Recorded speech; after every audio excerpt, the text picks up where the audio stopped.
हाँ जी class, good morning all. बच्चे अज आप फिजिक्स बारे कुछ बेसिक इंट्रोडक्शन पढ़ांगे। फिजिक्स पता होने तो पहला आपको पता होना चाहिए कि साइंस की होंगी है।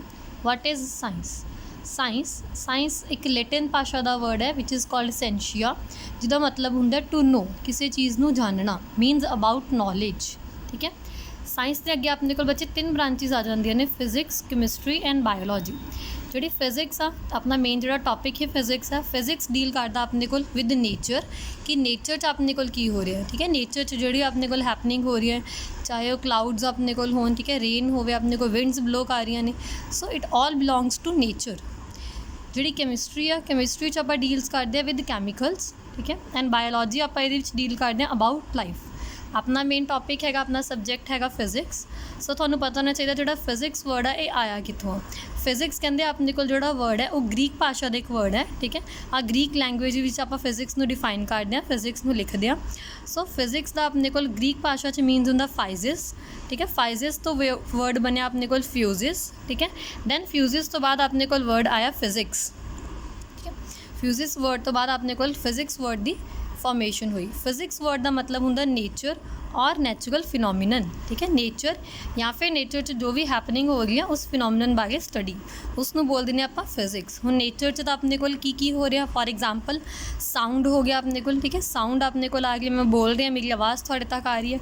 ठीक है। कैमरा जो थोड़े तक वीडियो में पहुँचा रहा। ठीक है। All are basis of physics. Light, ठीक है, लाइट आ गया अपने को, लाइट द सोर्स आ रहे हैं अपने को। क्लाइमेट चेंज हो गया, मौसम बदल रहा बार बार, विंड ब्लो आ रही है, all are examples of physics. ठीक है। सो फिजिक्स कहते इज़ डायनामिक वर्ड का मतलब होंगे नॉट स्टैटिक। फिजिक्स कहते एक जगह पर फिक्स नहीं हैगी, physics is ever changing. Physics कहते कॉन्टीन्यूसली अपने को चेंज हो रही है। जिमें जिमें अपने को इन्वायरमेंट कंडीशनस चेंज होंदियां ने, उवें अपने को जी फिजिक्स अपने को हर हैपनिंग चेंज हो रही है। जिमें कि किसी जगह का अपने को टैंपरेचर लगा लो बार बार चेंज हो गया, उस अकॉर्डिंग अपने को वैदर चेंजिज या क्लाइमेटिक चेंजिज आ जांदियां ने। सो कहते जी फिजिक्स अपने को, physics is based upon observation. Physics fully अपने को ऑब्जर्वेशन बेस्ड है। ठीक है। सारी अपने को ऑब्जर्वेशंस जो आते हैं असी उस हिसाब नाल फिजिक्स के अकॉर्डिंग लॉज बना देने। For example fall of an apple, एक एप्पल अपने को ट्री के उपरों फॉल हो रहा, ग्राउंड पर वापस आके थ्रो हो रहा, ग्राउंड पर ही गिर रहा। क्यों गिर रहा? क्योंकि ग्रैविटी लग रही है। ठीक है। It is a basics of physics. Planets revolve कर रहे हैं सन दे अलॉन्ग। ठीक है। प्लैनेट्स उन किस पाथ से रिवॉल्व कर रहे हैं, सर्कुलर च ही क्यों कर रहे हैं, इलिप्टिकल च ही क्यों कर रहे हैं। ठीक है। All are basis of physics. अपने को ऑब्जर्वेशंस आईया, कुछ एक्सपेरीमेंट्स करेंगे, फिर असी उस ऑब्जर्वेशंस के बेस से कहता कि जोड़े अपने को प्लैनेट्स ने वो अर्थ के अलॉन्ग इलिप्टिकल पाथ से रिवॉल्व कर देने। इलिप्टिकल मतलब एग शेप्ड पाथ होंगे अपने को। उस वक्त विंड ब्लो हो रही है अपने को, हवा चल रही है अपने को। ठीक है। All are examples of, all are based on physics. ठीक है। Physics is based upon observations, और आप सारी ऑब्जर्वेशन से बेस्ड किया फिजिक्स के कुछ लॉज बना देंगे। ठीक है। नाउ आ गया अपने को ब्रांचेस ऑफ फिजिक्स। जिहड़ियां फिजिक्स आ बच्चे अपने को फिजिक्स दी दो मेन ब्रांचेस ने। ठीक है। एक होंदी क्लासिकल फिजिक्स, दूजी होंदी क्वांटम फिजिक्स। जिहड़ी असी +1 च डील करांगे, +1 is fully based on classical physics. जिहड़ी +2 च असी डील करांगे होएगी क्वांटम फिजिक्स। ठीक है। क्लासिकल च असी पढ़ांगे की क्लासिकल डील्स किन्ना करदे, it deals with macroscopic phenomenon. Macro word का मतलब होंदा बच्चे लार्ज। वो वाली चीज़ें जो लार्ज फिनोमिनन्स पर डिपेंड ने।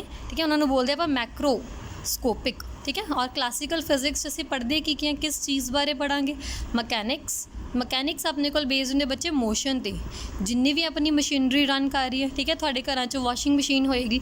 ठीक है। सीलिंग मशीन हो गया अपने को, all are based on mechanics. Thermo word का मतलब होंगे बच्चे हीट, एंड डायनामिक्स वर्ड का मतलब होंगे मूविंग। वो वाली चीज़ जी हीट करके चलती है। पुराने समय तुसीं सुनिया होना अपने को रेलवेज़ होंदियां सी। ठीक है। रेलवे इंजनस जोड़े सीगे वो अपने को कोल ते बेस्ड सीगे, मीनस उन्होंने हीट मिलती सी कोल तो, और रन करते सी। सो कादी एग्जाम्पल होगी थर्मोडायनामिक्स की। उस बाद नैक्सट आ गया इलैक्ट्रोडायनामिक्स बच्चे आप स्टडी करते हैं इलैक्ट्रॉन्स के मूव होने करके। तुसीं रदरफोर्ड स्कैटरिंग एक्सपेरीमेंट्स पढ़े होंगे, केमिस्ट्री च भी पढ़ोगे। ठीक है। फिजिक्स के +2 का पार्ट है अपने को। सो जो इलैक्ट्रॉन्स के मूव होने करके अपने को कोई हैपनिंग हो रही है, जिमें करंट फ्लो कर रहा है, all are based on electrodynamics. Electricity produce हो रही है अपने को, बिजली बन रही है, ये इलैक्ट्रोडायनामिक्स का पार्ट है। ठीक है। लास्ट वन इज़ ऑप्टिक्स बच्चे अपना पार्ट आता मेनली लाइट का। हुण तुहाडी आईज़ के अंदर जो इफैक्ट आता, तुसीं 10th चैप्टर पढ़ चुके हो, ਹੋ, ਠੀਕ ਹੈ। ਹਿਊਮਨ ਆਈ ਉਹ ਆਲ ਕੀ ਕਾਹਦੇ ਬੇਸਡ ਆ, ਆਪਣੇ ਕੋਲ ਆਪਟਿਕਸ ਦੇ। ਹਿਊਮਨ ਆਈ ਹੋ ਗਿਆ, ਤੁਹਾਡੇ ਕੋਲ ਲੈਂਸ ਆਉਂਦੇ ਨੇ, ਮਿਰਰ ਆਉਂਦੇ ਨੇ, concave convex lens, all are part of ਦਾ ਆਪਟਿਕਸ, ਠੀਕ ਹੈ। ਇਹ ਆਪਟਿਕਸ ਦਾ ਪਾਰਟ ਹੈ। ਇਹ ਸਾਰਾ ਆਪਾਂ ਇਨ +1 'ਚ ਪੜ੍ਹਾਂਗੇ, ਠੀਕ ਹੈ।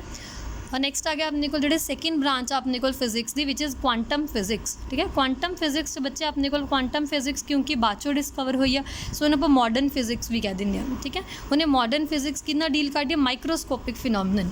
हुण मेन इत्थे डिफरेंशिएट आ रहा मैक्रोस्कोपिक ते माइक्रोस्कोपिक। जो माइक्रोस्कोपिक फिनोमिनन आंदा बच्चे अपने को मतलब हुंदा है कि लार्ज चीज़ों इन्ने स्मॉल चीज़ च कन्वर्ट करता।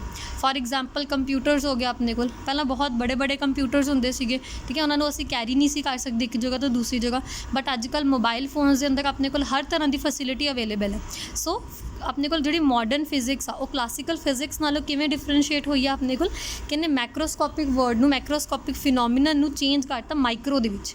माइक्रो वर्ड का मतलब हुंदा अपने को स्मॉल, ठीक है, कि लार्ज चीज़ों स्मॉल च कन्वर्ट करता, जिन्हों सानू जिन्हां साडी लाइफ बहुत ईजी हो गई, ठीक है। असीं कन्वीनियंट हो गया सानू हर चीज़ नू एक जगह तो दूसरी जगह पर कैरी करना। सेम अपने मोबाइल फोन्स हो गए, ठीक है, वायरलैस कम्यूनीकेशन हो गई।